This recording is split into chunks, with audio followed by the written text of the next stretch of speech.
वर्षांपूर्वीची ही गोष्ट आहे, जेव्हा एक चिमणी जंगलात राहत होती आणि ती आपल्या पिल्लांसाठी खूप काळजी करत होती.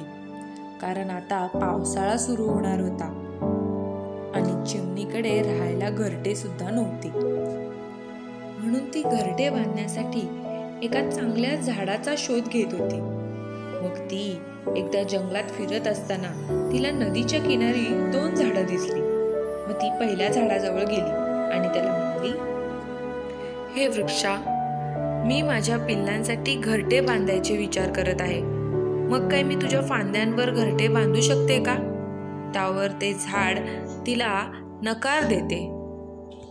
मग ती लगेच दुसऱ्या झाडाकडे जाते आणि त्या झाडाला सुद्धा रिक्वेस्ट करते की प्लीज, मी तुझ्या फांद्यांवर माझ्या पिल्लांसाठी घरटे बांधू शकते का?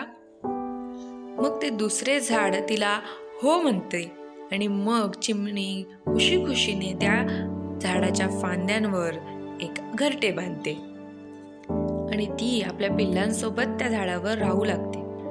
काही दिवसानंतर जेव्हा पावसाळा सुरू होतो आणि खूप जोराचा वादळ पाऊस सुरू होतो, मग समोरील नदीच्या पात्राचे पाणी भरपूर वाढू लागते आणि त्या पाण्याच्या वेगाने जे पहिले झाड असते ते मुळापासून उपडून त्या पाण्यात वाहू लागते. हे पाहून ती चिमणी हसत त्या झाडाला म्हणते की मी तुला तुझ्या फांदीवर घरटे बांधण्याचे विचारले तेव्हा तू मला नकार दिलास. तुझ्यासोबत तर हे असेच व्हायला पाहिजे होते.